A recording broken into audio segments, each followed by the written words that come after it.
Real talk. I often ponder and I reason with myself, and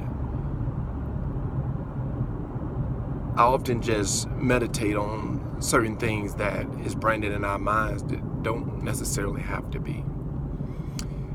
For instance, like fact and truth and wrong and right, and who designated something as being right and who designated something as being wrong.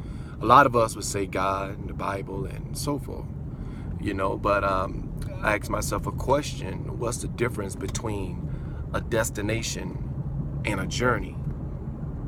Some would say it's the same, but the way my mind works, I compute it as two different things.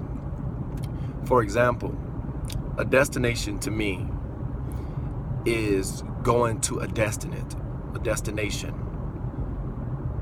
meaning you already know what's there, and a route has already been carved for you to get there.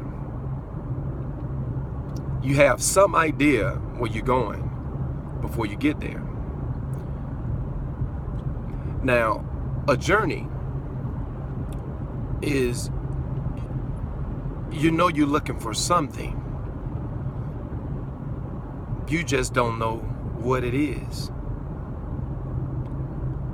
So you journey your way through until you find it.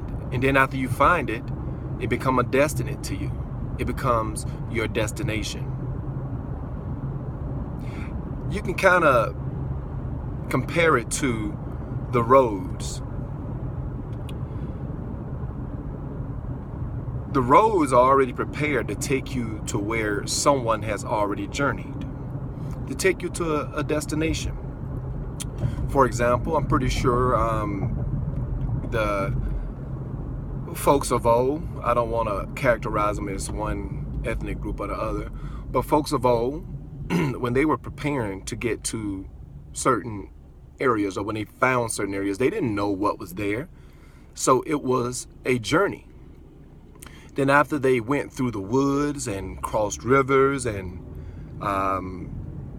went over mountains or went through mountains and made it to a place that they said, I love, and it became their destination, they know how to get back to where they was, so they can travel back and forth.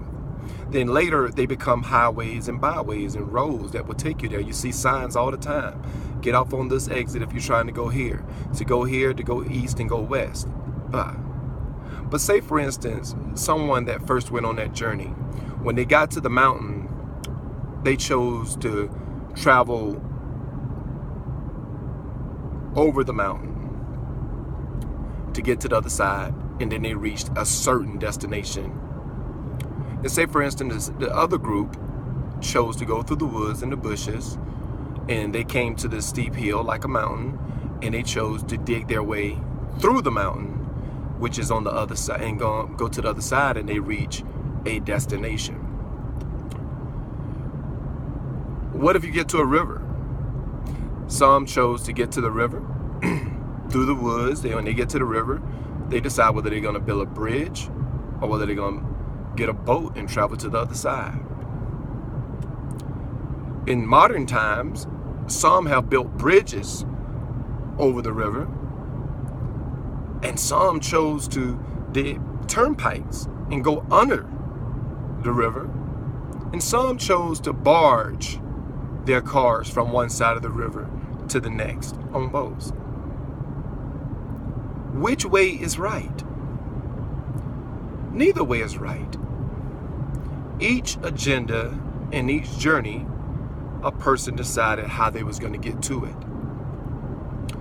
And thus, once they got to it, they deemed it their destiny. So in modern times today, when we go, we are actually going to destinations that somebody else took the liberty to take a journey to in order for you to call it a destination. Isn't that the way it is or should be in our life? Some choose to travel the paths that somebody else already carved out for them.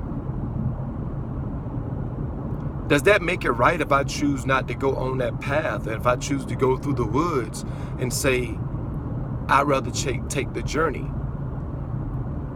and choose and find my own destiny route or my own destination. If you ask anybody today how to get to Myrtle Beach, they'll give you 8 different ways to get there. If you ask anybody right now, what's the best route to get to Florida? People give you 5 different ways to get there. How to get to California? You'll have so many different ways. Because so many people had different journeys to get to a destiny.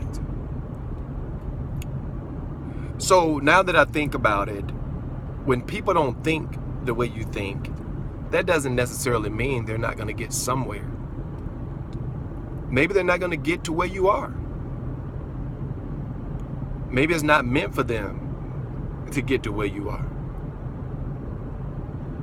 I don't know if that makes any sense to you all, but it makes sense to me. And as I ponder over it a little bit more, I probably would be more enlightened by it. But ask yourself a question. Are you on a destined route? Or are you on a journey? To me, education has evolved so much from the first formula to now. You take the rotary phone to dispatch phones to now you have cellular phones. You have sound waves in the air and nothing hooked up to cables. If education remains the same, can you grow? No. Education and knowledge is made to evolve. To evolve. Once you learn something, you build off of what you learn and you come up with something else. If this wasn't the case, you wouldn't have inventors. You wouldn't have someone that came up with something that no one else has. But I guarantee you they used a formula that was put out there years and years ago, and they just expounded on it. If 1 + 1 = 2, hey, 2 take away 0 = 2 as well. You see, it's more than one way that we can get something. Knowledge and education is made to be received, but from the reception of it, it is also made to grow in knowledge and evolve into something. That's where we all are different at. That's where we all are different at. If somebody don't expound on medication, cures wouldn't be here. If someone doesn't expound on technology, we wouldn't have the technological skills that we have today. Because they didn't have them back in the day, we got them now. And they're going to get more advanced as we go up because they build it. Education and knowledge is made to evolve. So don't get trapped into a circular experience or a revolution of thinking that you have to do things the way somebody else do it. Let your journey be your own. And if you choose to take a destined route, that's fine too. There is no right and wrong way to get there. Just get there.